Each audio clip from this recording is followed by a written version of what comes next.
Evening, friend. Come sit by the fire. Got a story tonight about a man who drove the same road for 31 years, and the morning he drove it one last time without telling a soul. Pour yourself something warm, settle in, and let me tell you about Hector Pruitt and the last stage to Millfield. The last thing the stable hand said to Hector Pruitt that morning was, "Same time next spring, Hector." And Hector had looked at him, at the boy, really, 19 years old, who had been grooming the stage horses for 2 years and who said the same thing every October like a small ritual. And he had said, "You take good care of them this winter." The boy had laughed, thinking nothing of it. Hector had climbed up onto the box and picked up the reins. He did not look back. Welcome to Western Sleep Story, where the Old West carries you to sleep. Every week, I sit by this fire and tell a new tale, slow, calm, with nothing but the crackle of the flame and a story worth drifting off to. If you're new here, you're welcome to stay as long as you like. And if these stories help you rest, that little subscribe button means you'll never have to look for the fire again. It'll be right here, waiting. The Millfield route ran 83 miles through the eastern foothills of the Rockies, from the town of Granger in the valley up through 2 mountain passes and down into the small settlement of Millfield, which sat in a protected hollow between 2 ridges and received the outside world primarily through the stage that came twice a week from spring thaw to first hard frost. It was not a glamorous route. The roads were rough in summer and treacherous in October, when the first cold came down off the peaks and turned the mud to something between ice and clay that grabbed at wheels and pulled at hooves and made the canyon pass. In particular, a stretch of road that required a driver's full attention for about 4 miles straight. There were no famous passengers on the Millfield route, no gold shipments worth writing about, no robberies that made the papers. It was a working route, mail and medicine and dry goods, and the occasional traveler who needed to get somewhere that most people didn't particularly need to go. Hector Pruitt had been driving it since 1853. He had been 22 years old when he first took the box on the Millfield stage, fresh from Missouri, hired by the Granger Freight Company on the recommendation of a man who had seen him handle a 4-horse team in difficult conditions, and said he had the hands for it. Hector had the hands for it. He also had the temperament, the particular combination of patience and alertness that long-distance driving required, the ability to sit for hours in almost any weather without losing either his focus or his equanimity, the instinct for when a horse needed steadying and when it needed to be left alone. 31 years, twice a week, spring to October. He had done the calculation once, on a slow afternoon in the Granger station, and arrived at a number so large it had stopped feeling like a number and started feeling like geography, like the route itself was a place he had lived, not a thing he had done. He knew every mile of it. He knew the place on the first grade, about 8 miles out of Granger, where the road curved left and the view opened up to the full range of the eastern Rockies, a view that still, after 31 years, made him pause for just a moment on clear mornings.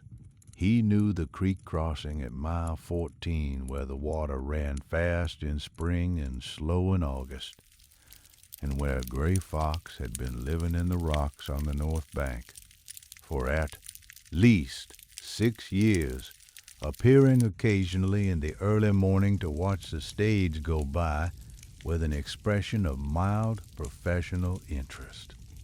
He knew the widow Hargrove's property at mile 22, where she had been hanging washing on the same line since 1861, and always raised a hand when the stage passed, without looking up from whatever she was penning.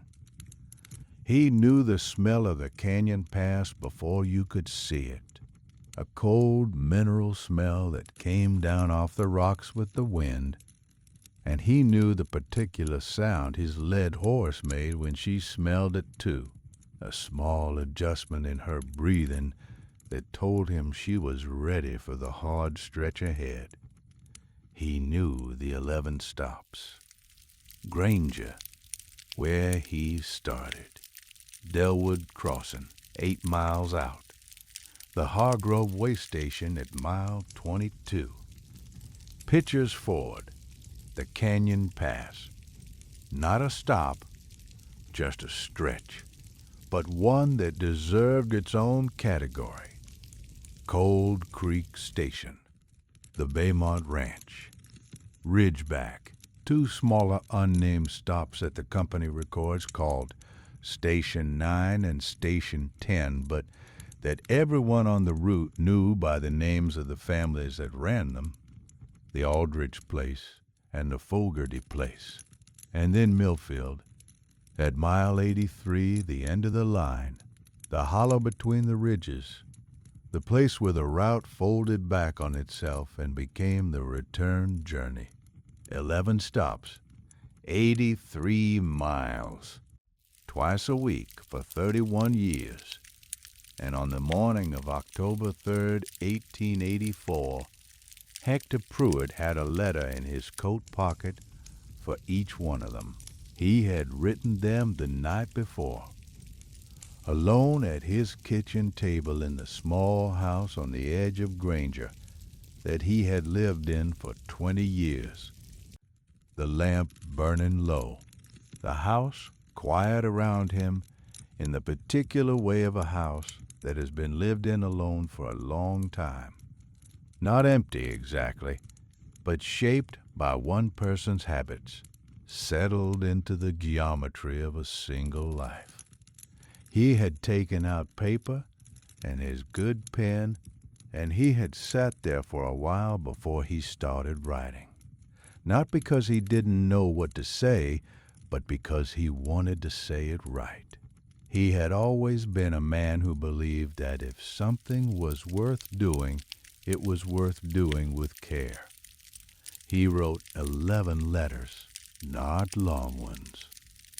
Hector was not a man of elaborate words, but each letter said what it needed to say, and each one was specific to the stop, to the person, to the particular thing that Hector had observed or appreciated or carried in his chest for years without ever finding the right occasion to say directly. He sealed each one, wrote the name of the stop on the outside, and stacked them in order on the kitchen table. Then he went to bed and slept soundly, the way a man sleeps when he has finished something that needed finishing. In the morning he put the letters in his inside coat pocket, went to the stable, and found the stable hand already there, brushing down the led mare. Same time next spring, Hector. You take good care of them this winter. He climbed up onto the box. He picked up the reins. He felt the familiar weight of them in his hands, the particular living tension of 4 horses through leather, the constant small conversation that Raines conducted between a driver and his team. He had been having that conversation for 31 years. He knew every vocabulary it had. He did not look back. The stage rolled out of Granger in the cold October morning, the town quiet behind him. The road ahead pale and empty and running straight toward the first grade, and the view of the mountains. Hector Pruitt settled into his box and began the last run. The first stop was Dellwood Crossing, 8 miles out. It was not much of a crossing, a plank bridge over a shallow creek. A stone Waystation building that the freight company maintained for mail transfers, and a small house about 50 yards back from the road where the Dellwood family had lived for as long as anyone could remember. The current resident was a man named Pete Dellwood, who was the grandson of the original settler, who ran a small operation trapping and trading, and who had been receiving the stage at this crossing for 15 years. Pete was already outside when Hector pulled up, the way he always was. Pete had an instinct for the stage's arrival that Hector had always attributed to either long habit or the particular alertness of a man who spent most of his time outdoors. He was a big man, red-faced and cheerful, with a beard that had been the same length for as long as Hector had known him, as if it had reached its natural conclusion years ago and decided to stop there. "Last run of the season," Pete said as Hector set the brake. "Last run," Hector agreed. He climbed down, carefully, the way he climbed down now, taking a moment at the bottom step to let his knees settle, and went to the strong box for the Dellwood mail. 2 letters and a small parcel. He handed them over and took Pete's outgoing mail, 1 envelope addressed to Pete's daughter in Denver. Then he reached into his inside coat pocket and took out the first letter. Pete looked at it with mild curiosity. His name was on the outside in Hector's careful hand. "What's this?" Pete said. "Something I've been meaning to say for a while," Hector said. "Read it when you have time." Pete looked at him for a moment, the particular look of a man trying to read something in another man's face and not quite getting there. Then he took the letter and tucked it into his shirt. "You all right, Hector?" "Fine," Hector said, and he meant it, the way you mean a thing when it is simply true. He was fine. He was better than fine. He was a man who had made his decisions and made his peace and was spending his last day in the manner he had chosen, which was the best condition a person could be in. He climbed back up onto the box. Pete raised a hand. The stage rolled forward. 8 miles down, 75 to go. The road climbed through scrub pine and dry grass. The sky above it pale blue and very clear, the kind of October sky that felt like it went on forever in all directions.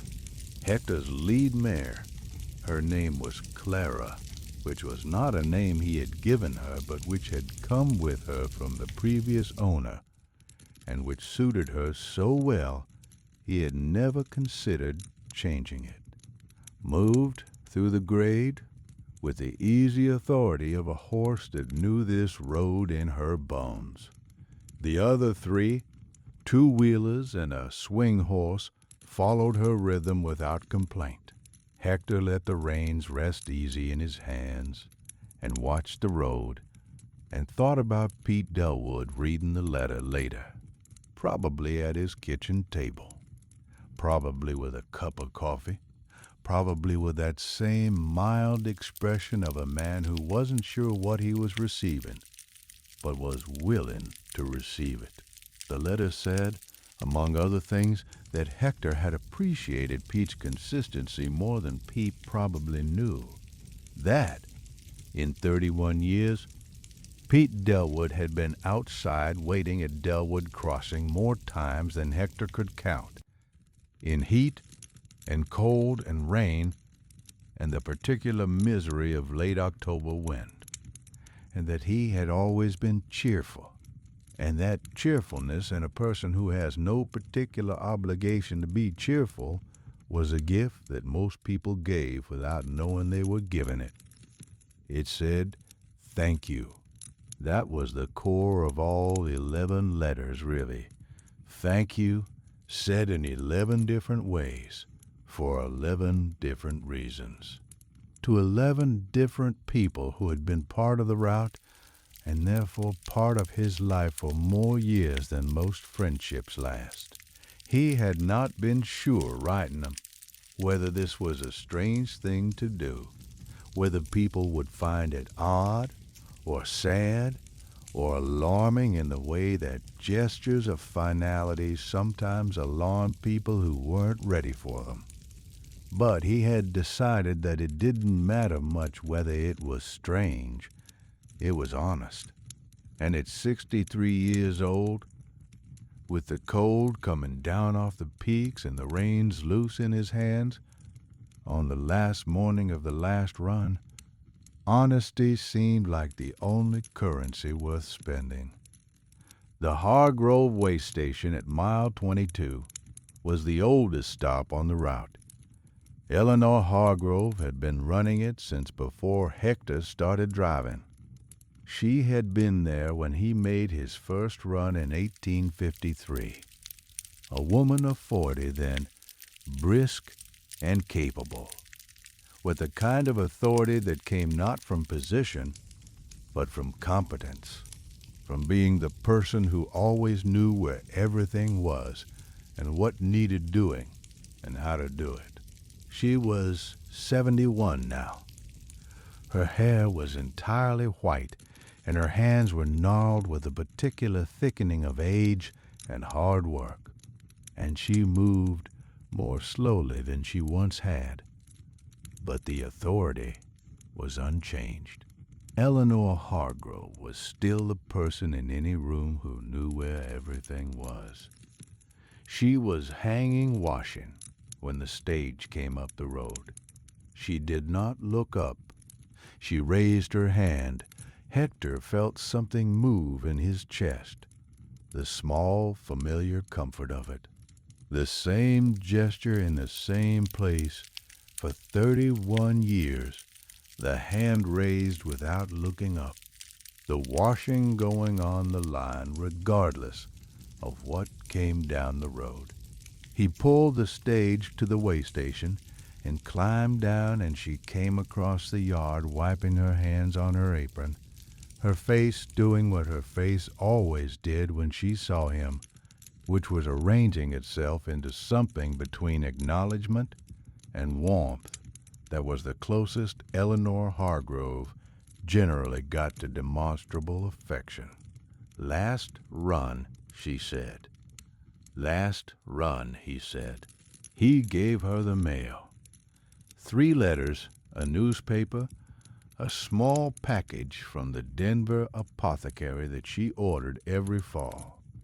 She gave him her outgoing mail in a covered tin that he knew, without being told, contained 2 pieces of cornbread and a small jar of apple preserves, because Eleanor Hargrove had been sending him off from this Waystation with cornbread and apple preserves every October for as long as he could remember. And he had never once told her that it was the best cornbread he had ever eaten, which was the truth, because he was not a man who said things like that easily. He reached into his coat pocket and gave her the letter. She looked at it, then she looked at him. "Hector Pruitt?" she said. Her voice was level. Eleanor Hargrove's voice was always level. But there was something in it. "It says what I should have said a long time ago," he said. She held the letter in both hands for a moment. Then she put it in her apron pocket and looked at him with the direct, unsentimental gaze of a woman who has seen a great deal and processed most of it privately. "You planning on coming back in the spring?" she said.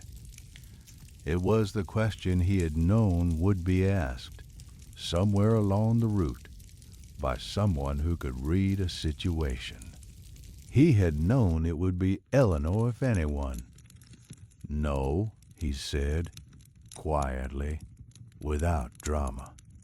She was still for a moment. Then she nodded, a small, single nod, the nod of a person accepting a piece of information that they had been halfway expecting. "The cornbread's still warm," she said. "Don't let it get cold before the pass." He took the tin. He climbed back up onto the box. He looked down at her from the box, at Eleanor Hargrove, standing in her yard with her apron and her white hair and her direct eyes, the washing moving on the line behind her in the cold October wind. And he thought that if he had been a different kind of man, a man who said things more easily, he would have told her that she had been one of the steady fixed points of 31 years of road, that a person needed fixed points, that she had been one of his without ever knowing it. He was not quite that kind of man, but he had written it in the letter. He raised his hand. She raised hers. The stage moved forward. Pitcher's Ford was at mile 31, where the road crossed a wide, shallow section of the Pitcher River, named for the family that had settled the ford in the 1840s, though no pitcher had lived there in 20 years. The current keeper was a man named Augusto Reyes, who had come up from New Mexico in 1871 and taken over the ford operation and the small trading post attached to it, and had run both with quiet efficiency ever since. Augusto was a man of few words, which Hector had always respected. They had developed, over 13 years, a communication that relied very little on language. A nod for the mail exchange, a gesture toward the trading post if Hector needed water for the horses, a raised chin that meant everything was fine, and a slight tilt of the head that meant something needed attention. They had never had a conversation longer than about 4 minutes, and Hector valued every one of them. He gave Augusto the letter at Pitcher's Ford. Augusto looked at it, looked at Hector, and then did something Hector had never seen him do in 13 years. He put his hand briefly on Hector's arm, just for a moment. Then he stepped back and raised his chin in the usual way. "Everything is fine." And Hector climbed back up onto the box. He thought about that hand on his arm for the next 3 miles, until the canyon pass began. The canyon pass started with a smell, the cold mineral smell off the rocks, coming down with the wind, and Clara's breathing adjusting almost imperceptibly, the small signal that she had registered what was ahead and was ready. Hector straightened on the box and settled the reins and let the familiar alertness come into his hands and his shoulders, the attention that this stretch of road required and that he had given it, without fail, for 31 years. The pass was 4 miles through a granite canyon. The road cut along a ledge in some places no more than 12 feet wide. The rock wall close on the left and the drop close on the right, falling away into a creek bed 40 feet below. In summer, it was dramatic but manageable. In October, it required everything a driver had: steady hands, steady horses, steady nerves, and the ability to read the road 3 seconds ahead of where you were at all times. Hector drove the pass the way he had always driven it, without hurry, without tension, with the complete, unhurried attention of a man who knew this road and trusted his team and had done this particular thing so many times that the confidence had settled into his body and no longer required conscious effort. It had become something closer to instinct or to the kind of knowledge that lives in muscle and bone rather than in thought. The lead mare moved through the narrow stretch with her ears forward and her pace even the way she always did. The wheelers kept their dressing. The swing horse, a younger animal only 3 years on this route, held his line without being told. At the midpoint of the pass, where the canyon widened briefly and there was a flat rock outcropping on the right that Hector had always thought of as a natural resting place, he pulled the team to a stop. He sat there for a moment. Below him the creek caught the October light, silver and cold. Above him, the canyon walls rose to a strip of pale blue sky. The wind moved through with a sound that was not quite silence and not quite anything else. The sound of a high place of rock and cold air and distance. He had stopped here on this outcropping maybe a dozen times in 31 years, usually when the weather was doing something worth watching.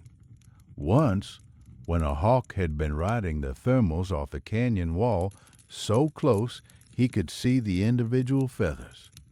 Once during a thunderstorm, sheltering under the rock face while lightning moved across the peaks to the north. He stopped now simply because he wanted to.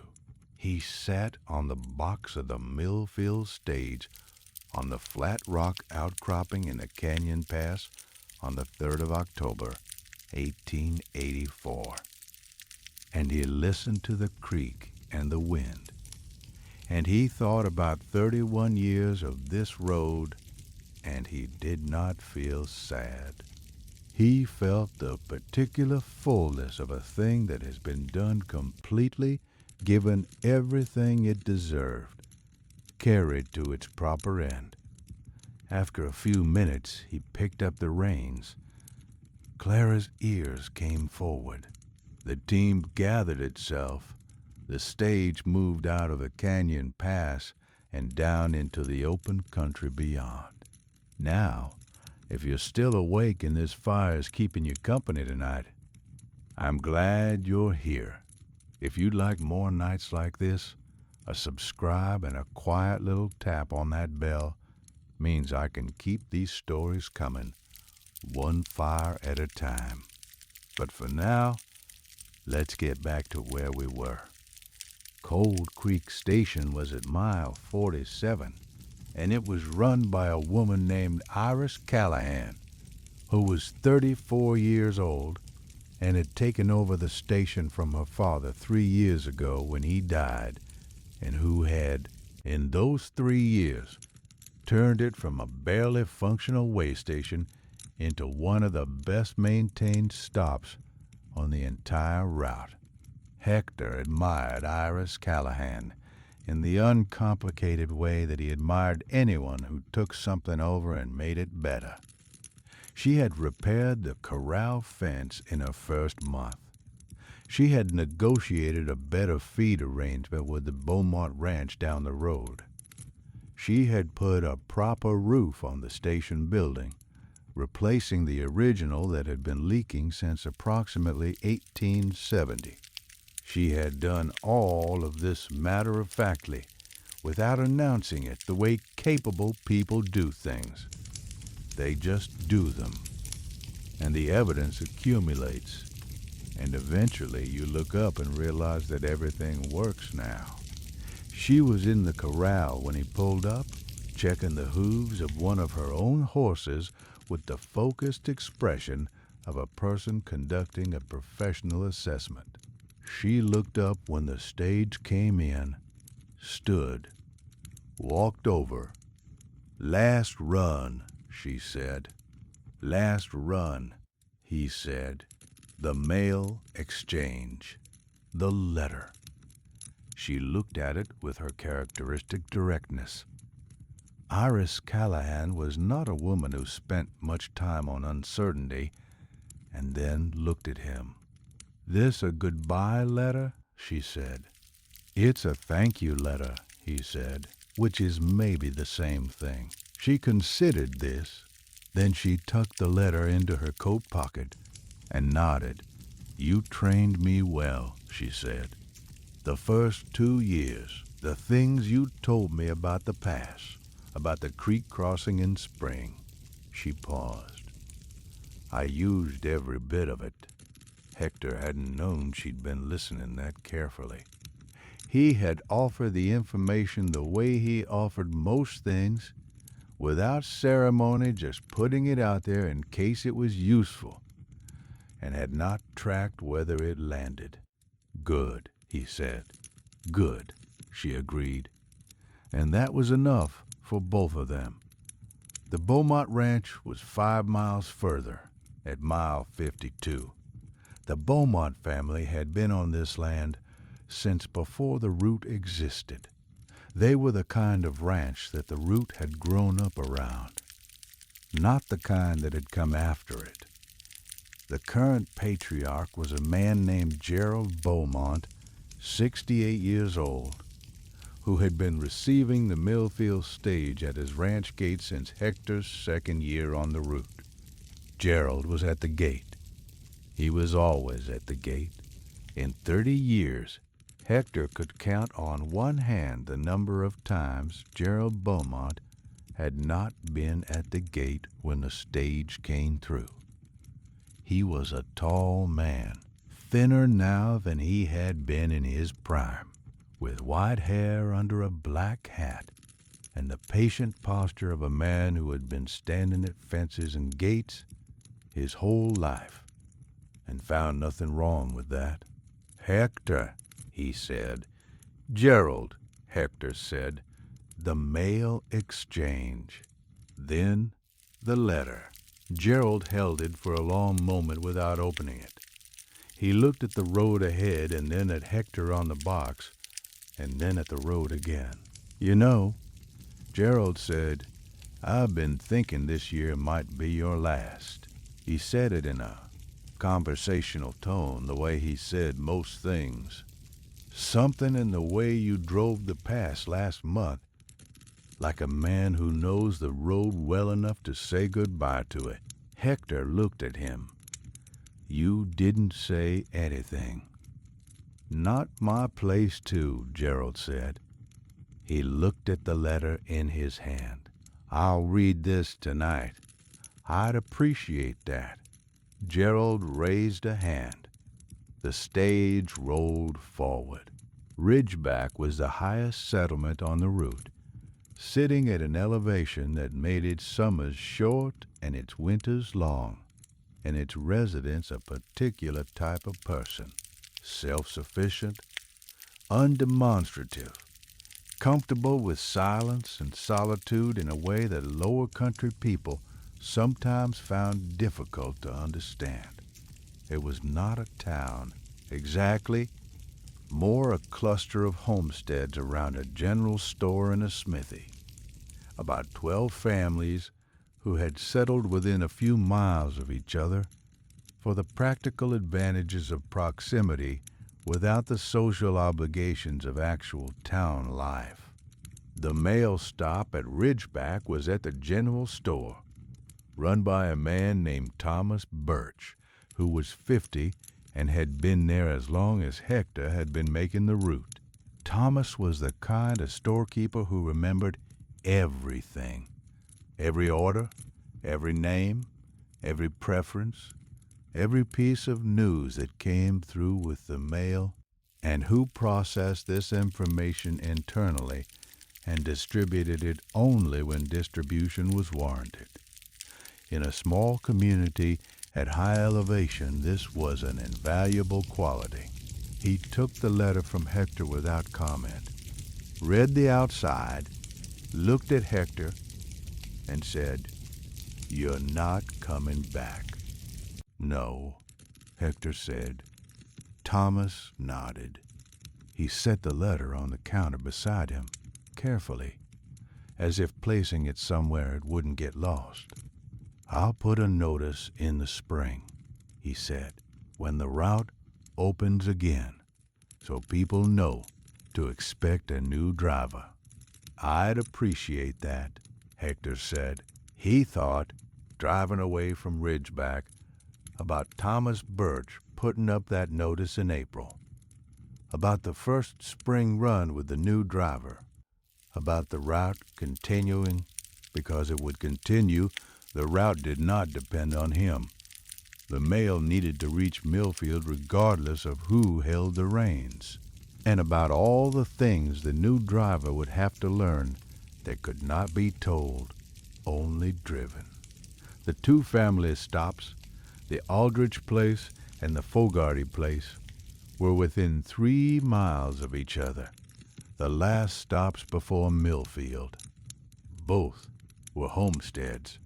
Both had been on the route since the early days of the freight company, and both were run by women, which was not unusual on the high country route, where the work was hard and the men who couldn't handle it had mostly moved on.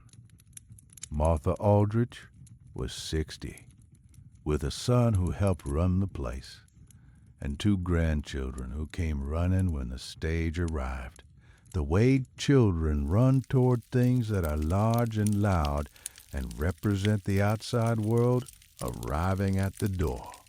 Hector had watched those grandchildren grow from babies to the ages they were now, 8 and 10, and had always brought them something small from Granger, a penny candy, a picture card, a small piece of ribbon. He had not done this in any calculated way. It had just started one trip and continued the way small kindnesses continue once they start. He gave Martha her letter. She read the outside, and her face did something complicated that she controlled quickly, the way women of her generation controlled complicated things. She called the grandchildren over and told them to say thank you to Mr. Pruitt, and they did, with the earnest formality of children who have been taught manners and are deploying them carefully. "Same to you," Hector said to the children, and then to Martha, "They're good children." "They are," she said. Their grandfather would have been pleased with them. He drove the 3 miles to the Fogarty place with that sentence in his chest. Their grandfather would have been pleased with them, and thought about all the people along this route who had lost someone and kept going, who had continued to run their stops and raise their children and put up their mail and raise their hands at the stage, regardless. He thought about what it meant to continue, about the particular stubbornness of ordinary life. Agnes Fogarty was the last stop before Millfield. She was 45 and had been on the route for 12 years, and was in most ways the opposite of Martha Aldrich. Small when Martha was broad, quick when Martha was deliberate, talkative when Martha was measured. She had opinions about everything and shared them freely. And Hector had always found her refreshing in the way that a person who says what they think is refreshing when you have spent a long time with people who say what is. Comfortable. She took the letter and immediately said, "What's this for?" "Read it," he said. "Is something wrong?" "Nothing's wrong," he said. "Something's finished. That's different." She looked at him with her quick eyes, reading his face the way she read everything, fast, directly, without much patience for ambiguity. Then she tucked the letter in her apron and crossed her arms. "You're a good driver, Hector Pruitt," she said. "The best on any route I've ever seen. And I've seen 3 different drivers on this stretch, so I know what I'm talking about." He almost smiled. Agnes Fogarty never said anything she didn't mean, which meant that when she said something kind, it landed differently than it did from people who were kind as a habit. "Thank you, Agnes," he said. "Don't thank me, it's just the truth," she said. Then, "Safe road to Millfield." "Safe road," he said. Millfield sat in its hollow between the 2 ridges in the flat afternoon light of October, the way it always sat, small and contained and self-sufficient, the kind of place that had figured out what it needed to be and had been it without apology or ambition. About 40 families, a church, a school, a general store, and the stage depot, which was the last building on the main street and which served as the official terminus of the Millfield route. The depot master was a man named Calvin Rhodes, who was 52 and had been running the Millfield depot for 18 years. Calvin was the person Hector saw at both ends of every run. He had the Granger counterpart to deal with the departure side, but Calvin was always the arrival, the face that meant the run was done, the hands that took the strongbox and checked the manifest and signed off on the delivery. Calvin was standing in front of the depot when Hector pulled the stage in, which was not unusual. Calvin generally came out when he heard the stage on the road. What was unusual was that he was standing still, not moving toward the stage with his manifest clipboard, just standing with his hands in his coat pockets and his face doing something that Hector did not immediately recognize. Hector set the brake and climbed down. Calvin came forward and took his hand, not for a shake, but in the way an older man takes the hand of a younger man when something is being acknowledged between them. "Eleanor Hargrove sent a rider ahead," Calvin said. Hector looked at him. "She sent a rider to Cold Creek, who sent a message with the Beaumont boy who rode ahead to Ridgeback, who sent word to the Fogarty place." Calvin paused. "Took about 4 hours. Most of the route knows by now."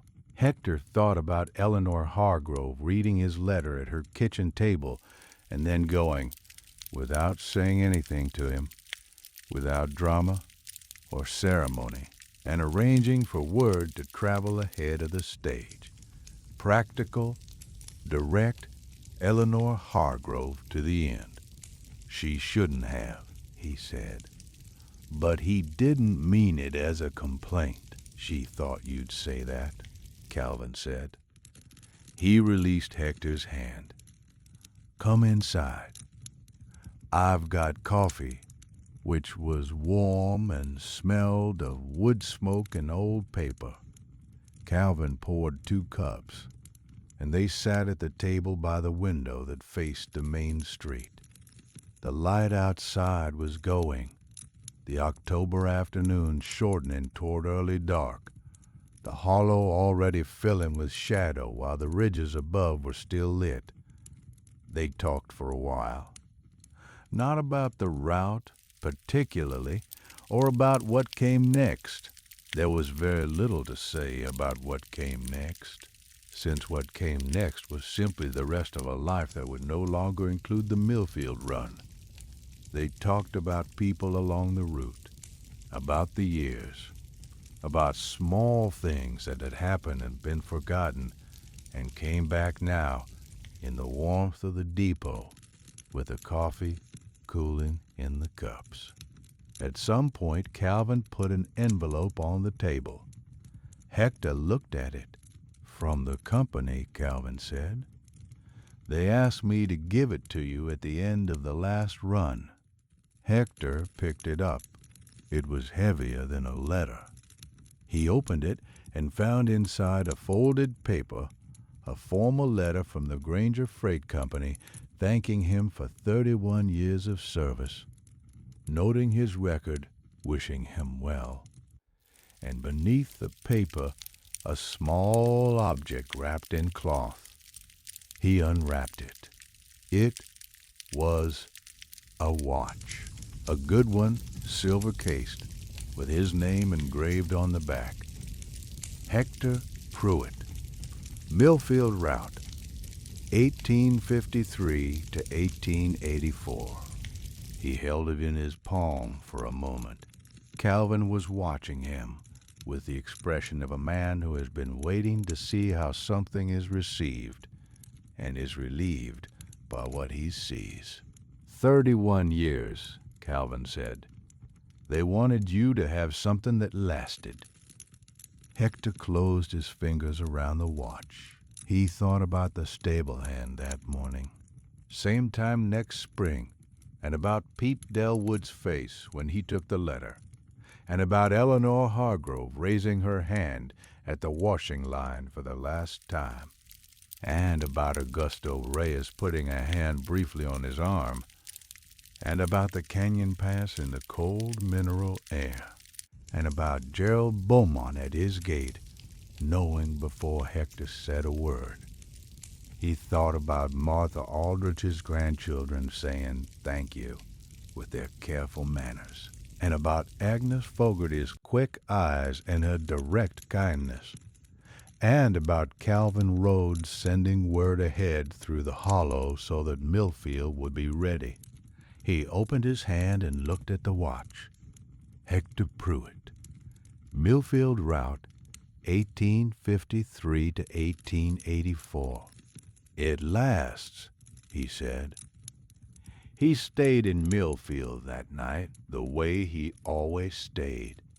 The freight company kept a small room at the back of the depot for the driver, one bed and a washstand and a window that faced east toward the ridge. He had slept in that room a great many times. He slept well in it. In the morning, he drove the return route to Granger, 83 miles back through the hollow and up to Ridgeback, and down through the family stops, and past the Fogarty place and the Aldrich place, and through the Canyon Pass. One last time and down to Pitcher's Ford and the Hargrove Waystation and Dellwood Crossing, and back into Granger before dark. He did not have letters for the return journey. The letters had been written, delivered, read, or being read.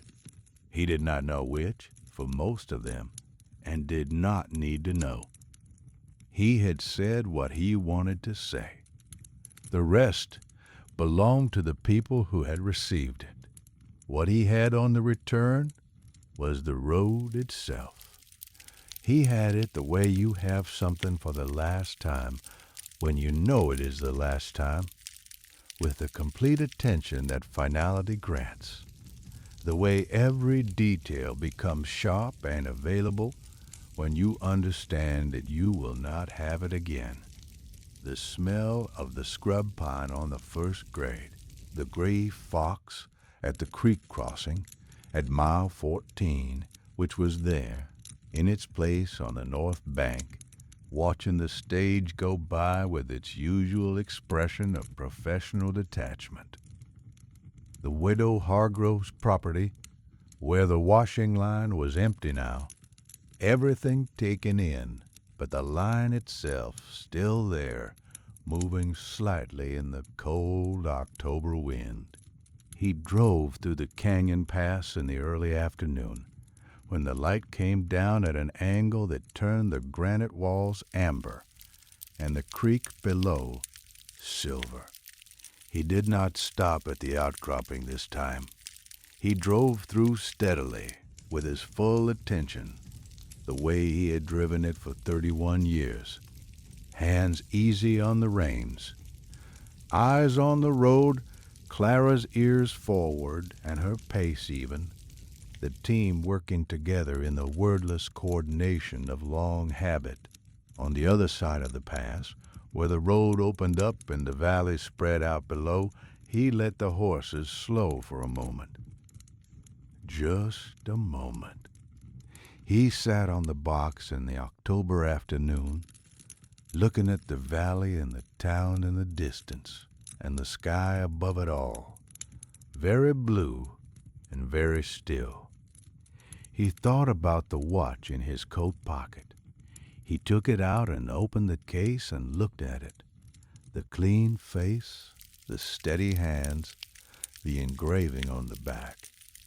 He thought about time as a road, about the miles that accumulated into years, the years into a life, the life into something that could be held in the palm of a hand and read in a few words. Hector Pruitt, Millfield Route, 1853 to 1884. He closed the watch and put it back in his pocket. He picked up the reins. Clara's ears came forward. The stage moved down out of the foothills and into the valley, toward Granger, toward the stable hand who would take the horses and brush them down and say something cheerful about spring, toward the small house on the edge of town, with the lamp and the kitchen table where he had written 11 letters the night before, toward whatever came next, the unknown country of a life after the route which he had not mapped and did not intend to map. He would find out what it was by walking into it the way you find out what most things are. The town was visible now, its buildings small in the distance, the smoke of its chimneys rising straight up in the still, cold air. Hector Pruitt drove the last miles of the last run the way he had driven every mile of every run for 31 years, with both hands on the reins, eyes on the road, present completely in the place where he was. And that is the way I heard it told. The fire is getting low now. 11 letters, 11 stops. 83 miles of road that a man had driven so many times it had become part of his body. His hands, the way he sat in the morning, and the way he slept at night.